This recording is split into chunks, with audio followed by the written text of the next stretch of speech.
Bom dia, gente. Tudo bem com vocês? Aqui quem está falando é o professor Gilmar. Hoje é o dia 29 de junho, terça-feira. Hoje, excepcionalmente, estamos tratando da nossa aula de História. Eu estava pensando que seria feriado no dia de hoje, mas a Secretaria de Educação não assim, nos deu feriado, então a aula de História eu não dei, acabei colocando ela no lugar, coloquei aula de geografia para priorizar o conteúdo. Mas como hoje não houve feriado, eu estou trazendo aula para vocês, a gente vai dar continuidade ao nosso conteúdo de história. Então hoje a gente vai entrar na unidade, gente, pensando a história. A gente vai trazer os relatos dos grandes navegadores portugueses. Daí a gente tem uma primeira pergunta importante que a gente pode fazer. Quais foram os motivos que levaram às grandes navegações? Os pioneiros na expansão marítima europeia foram os portugueses e os espanhóis, seguidos pelos ingleses, franceses e também os holandeses. Então, dentre os diversos fatores que possibilitaram as grandes navegações, como o aprimoramento das técnicas de navegação, a necessidade, gente, de materiais preciosos, de ouro, de prata, e de também descobrir um caminho que levasse até as Índias, que era um lugar onde se comercializava especiaria, todas essas coisas que eram importantes no comércio e que o caminho por terra estava travado porque existiam países inimigos, existiam pessoas de outras religiões, como muçulmanos, e que impediam que os portugueses passassem pelo caminho terrestre. Então eles tiveram que criar um caminho marítimo para chegar até as Índias. Então, logicamente que foi necessário a necessidade de que se organizasse grandes expedições marítimas que, além de visarem essas questões aqui que eu falei, também visavam a expansão da religião cristã. Então vamos ver quais foram esses grandes navegadores portugueses. João Gonçalves Arco, Gil Enes, Diogo Cão, aí tem cara de cão mesmo, Bartolomeu Dias e Fernão de Magalhães. Esses foram alguns desses navegadores portugueses. Todavia, eu quero destacar dois que eu considero bastante importantes. Pedro Álvares de Cabral. Quem foi Pedro Álvares de Cabral, gente? Famoso navegador português Pedro Álvares de Cabral foi aquele que foi designado como aquele que descobriu o Brasil, né? Ele estava com sua rota da sua caravela, do seu navio, para ir até as Índias, isso já depois de Vasco da Gama, e acabou se perdendo do caminho, como a história conta, e chegou no território onde primeiro habitavam os índios, que hoje é chamado do Brasil. Ok, gente? Então vamos seguindo. Esse é o Pedro Álvares de Cabral. Depois de Pedro Álvares de Cabral, nós temos o Vasco da Gama, que também, igualmente, foi um famoso navegador português, em que eu quero destacar uma história contada por Vasco da Gama para vocês. A gente tem que saber, gente, que esses grandes navegadores, eles traziam relatos fantásticos das aventuras que eles passaram, dos perigos gigantescos que eles enfrentaram no mar. Eu tenho certeza que você já deve ter assistido o filme O Piratas do Caribe, né? Piratas do Caribe. Aqui a imagem que eu estou mostrando para você é A Vingança de Salazar, mas tem vários filmes de Piratas do Caribe que retrata muito bem a história dos grandes navegadores, gente. Pelo menos da fantasia que acontecia, dos monstros, das assombrações que apareciam, que eram relatados pelos navegadores durante essas viagens. Então Vasco da Gama, gente, que fez essa viagem, que inclusive registrou em cartas essas viagens que ele fazia e mandou para o rei de Portugal. Essas histórias foram recheadas por mitos, de deuses, de monstros. de coisas que na verdade nem muitas vezes aconteciam, né?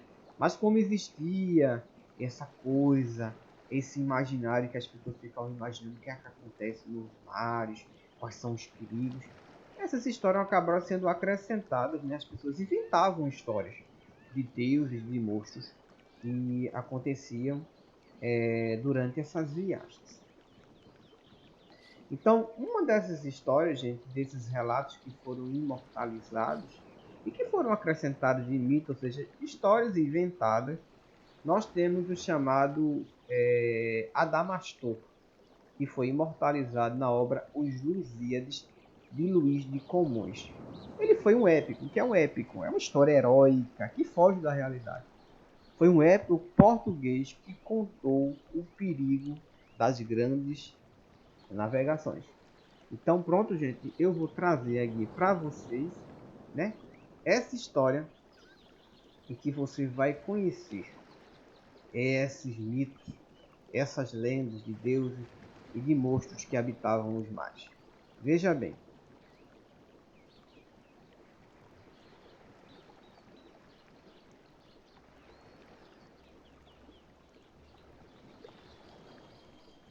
Adamastor. A frota lusa aproxima-se do Cabo das Tormentas.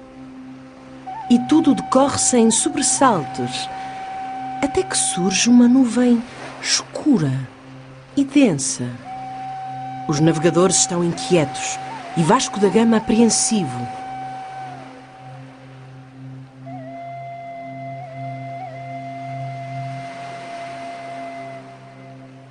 Avista-se então algo, uma figura enorme, descomunal e ameaçadora.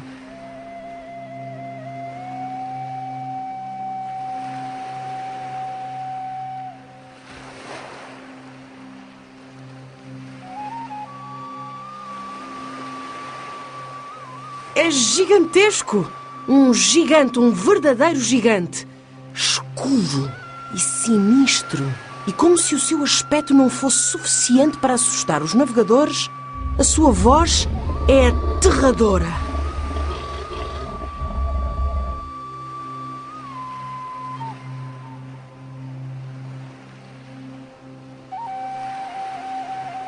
O gigante começa o seu discurso elogiando a coragem e a determinação dos portugueses. Mas logo continua em tom ameaçador. Por terem o atrevimento de desvendar os segredos escondidos do oceano, serão castigados.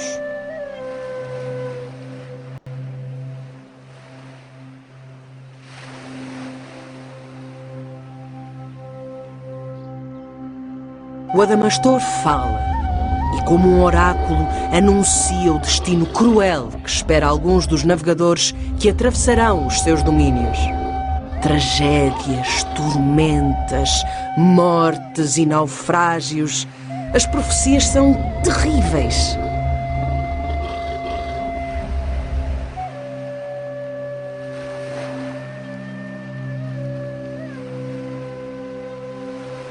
A certa altura, Vasco da Gama interrompe o discurso do Adamastor.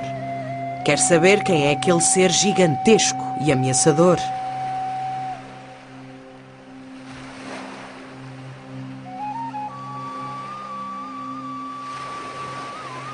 O Adamastor identifica-se. Explica que é o Cabo das Tormentas e que foi um dos gigantes, filhos do céu e da terra, que lutaram contra Júpiter e Neptuno.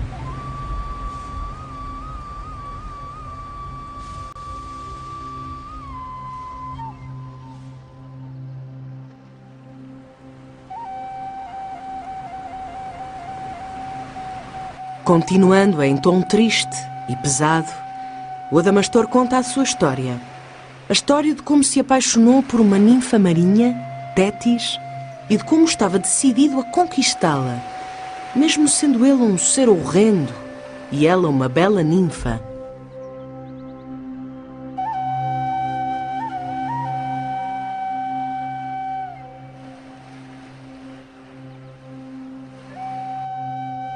O gigante confia as suas intenções a Doris, mãe de Tétis, que se oferece para o ajudar e o enche de esperança.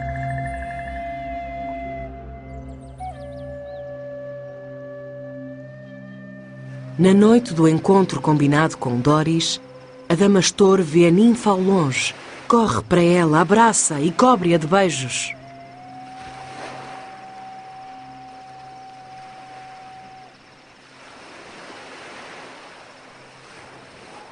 Contudo, aquilo que parecia ser um sonho é na verdade um engano. O que tinha nos braços não era a ninfa amada, mas sim um penedo.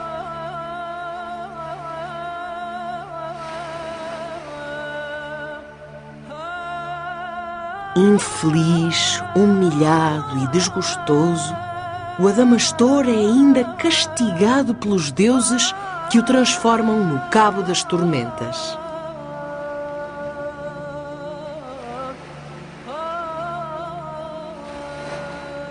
E emocionado com a sua própria história, o gigante desaparece.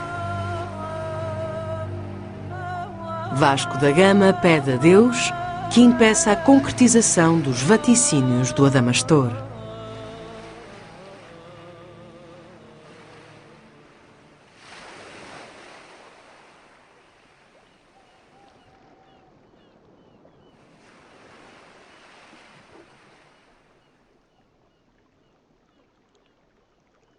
Aí, gente, essa história é muito bacana do gigante Adamastor, certo?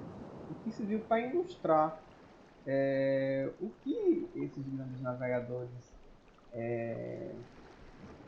passavam e na verdade acrescentavam, né? Que vocês, na verdade, vocês sabem que se trata de um mito, certo?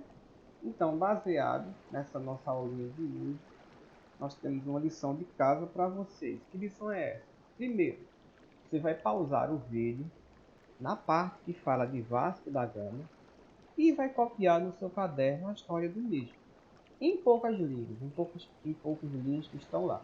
Lembrando que vocês devem copiar não com a letra que está no texto, que é letra de marca, mas em letra cursiva. Eu quero que vocês desenvolvam a letra cursiva. Em segundo, vocês vão contar o que mais chamou a atenção na história do gigante Adamastor. Certo, gente? Essa atividade deve ser feita no seu caderno de história. Tá certo? Espero que vocês tenham gostado da aula. Um grande abraço e até a próxima.